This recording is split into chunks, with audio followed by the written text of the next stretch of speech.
सबसे पहले बताइएगा कि ऐसा क्यों, मतलब कि सभी मंदिरों का दरवाजा पूरब की ओर होता है, यहाँ पे पश्चिम क्यों? नाम ओरिजिनल नाम है अंगार। अंगार से हुआ अंगारी, अंगारी से अब हुआ औंगारी। और हमारे यहाँ सूर्य का स्थापना विश्वकर्मा भगवान अपने हाथों से किए थे श्री कृष्ण भगवान के कहने के ऊपर। कहाँ के रहने वाली है? छपरा जिला से। अच्छा, छपरा से आए हैं पूजा करने के लिए? पंजाब है, महाराष्ट्र है, उड़ीसा है, बंगाल है, गुजरात है, वो सभी लोग, जिला प्रशासन और औंगारी धाम ट्रस्ट दोनों एक दूसरे का कड़ी है। इतने यात्री यहाँ आ गए हैं, वो शांति ढंग से अपने छठ पूजा को निभाएं और अपने घर को वापस जाएं। पावापुरी और राजगीर के तर्ज पर यहाँ भी राजकीय में जो महोत्सव मनाया जाएगा आने वाले समय में।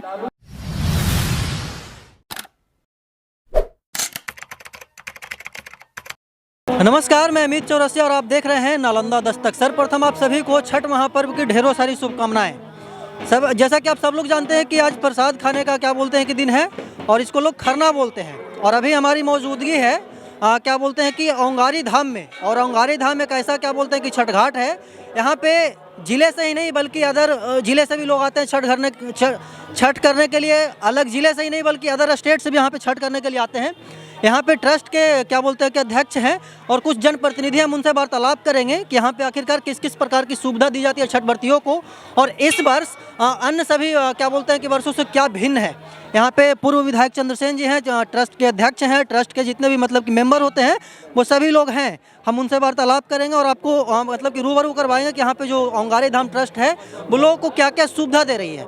चंद्रसेन जी, सबसे पहले बताइएगा कि क्या बोलते हैं औंगारी धाम जो छठ पूजा समिति है क्या क्या सुविधा दे रही है, मतलब कि छठ व्रतियों को आज के तारीख में, और जो पहले हम लोग देखते आ रहे हैं, औंगारी मेला जो ट्रस्ट कमेटी है वो ट्रस्ट कमेटी के द्वारा पूरे मेला का मॉनिटरिंग किया जाता है। और इसमें जो चाहे सफाई का सवाल हो, चाहे जो लोग यहाँ श्रद्धालु लोग आते हैं छठ व्रत करने के लिए उनके सुरक्षा का सवाल हो, चाहे उनके जो भी कठिनाई हो, स्वास्थ्य हो, चिकित्सा हो, जो भी, उसको ट्रस्ट के लोग उसको जो है दूर करने का काम करते हैं। और इसके सम्मानित अध्यक्ष भी हमारे बगल में भाई भूषण दयाल जी उपस्थित हैं। ट्रस्ट पूरे मेहनत कर करके इस मेला को सौंदर्यीकरण में बदलने का काम किया है, सुरक्षित करने का काम किया है।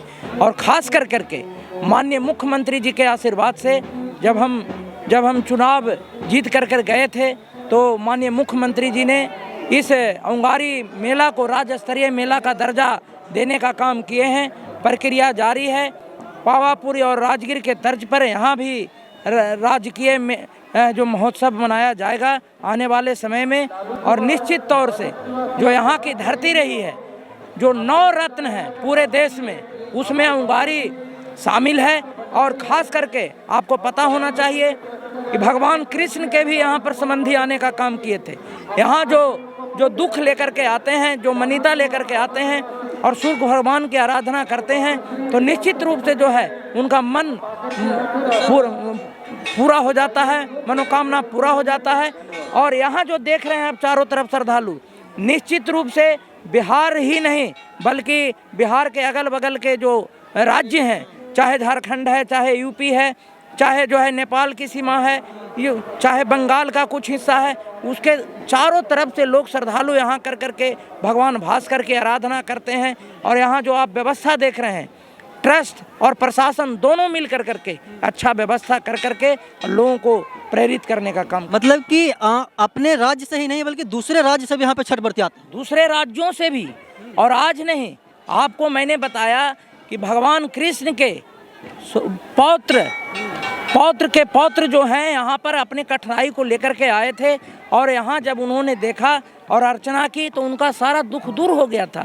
और ख़ास कर करके पूरे यहाँ नहीं, जो यहाँ के लोग देश और दुनिया में रहते हैं वो भी सफ़र करके यहाँ जो है आकर करके पूजा अर्चना करते हैं। देखिए, ये भी क्या बोलते हैं कि ट्रस्ट के सदस्य हैं। भाई साहब, सबसे पहले बताइएगा नाम क्या?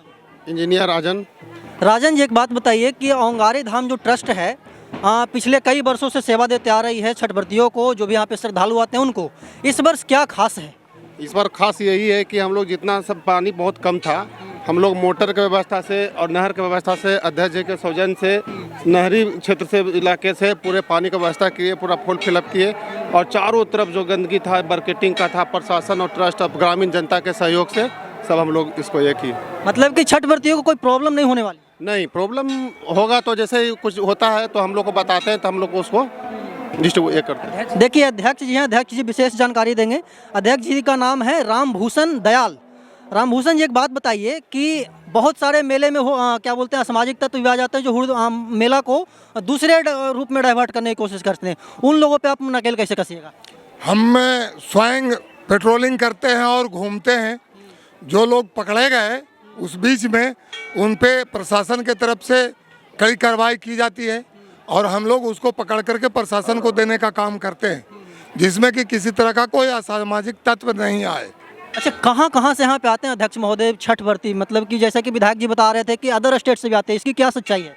जी, हम अभी तक के 8 स्टेट से लोगों का फीडबैक फॉर्म ले चुके हैं। 8 स्टेट से? 8 स्टेट से, जिसमें चंडीगढ़ है, पंजाब है, महाराष्ट्र है, उड़ीसा है, बंगाल है, गुजरात है। वो सभी लोगों का फीडबैक फॉर्म हमारे ट्रस्ट में है।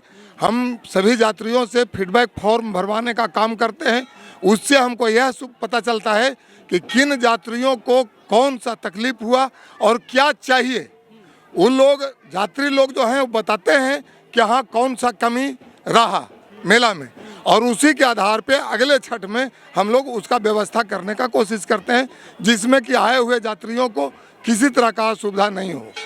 एक बात और बताइएगा भूषण जी, जैसे कि यहाँ पे तमाम प्रकार के क्या बोलते हैं कि दूर दराज से लोग आते हैं, जिला बहुत सारा क्या बोलते हैं कि भीड़ भी लग जाता है, हजारों की संख्या में लोग आ जाते हैं। जिला प्रशासन से आप लोग को क्या सहायता मिलती है?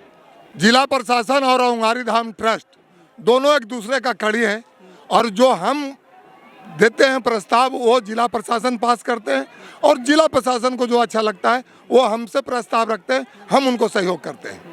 एक आखिरी सवाल बताइएगा भूषण जी, जैसे कि यहाँ पे पिछले 2 वर्षों की अगर बात की जाए, 2-3 वर्षों की बात की जाए, तो कोरोना जिस प्रकार से हावी था पूरे देश में, इस वर्ष कोरोना का क्या बोलते हैं कि साया हटा है। मतलब कि अन्य 2 वर्ष जैसे आप लोग छठ बिताए कोरोना का डिस्टेंस पालन करके, इस वर्ष क्या मतलब कि खुशी है आप लोगों के बीच जब कोरोना खत्म हो गया है, कैसे इस बार छठ मनाइएगा? हाँ, इस बार कोरोना खत्म होने के बाद ये दूसरा मेला है। इसके पहले भी एक मेला और हो चुका है, उसमें भी बहुत उत्साहपूर्वक मेला छठ पूजा को मनाया गया था। इस बार भी बहुत अच्छी व्यवस्था कर दिया गया है, और जो भी कमी बेसी होगा हम लोग तत्पर रहते हैं, सूचना देते हैं। अपना मोबाइल नंबर हम लोग प्रसारित करते हैं, जगह जगह घूम घूम करके देखते हैं कि सभी यात्रियों को किसी तरह का कष्ट न हो, और पूरे हर्षोल्लास के साथ जितने यात्री यहाँ आ गए हैं वो शांति ढंग से अपने छठ पूजा को निभाएं और अपने घर को वापस जाएं।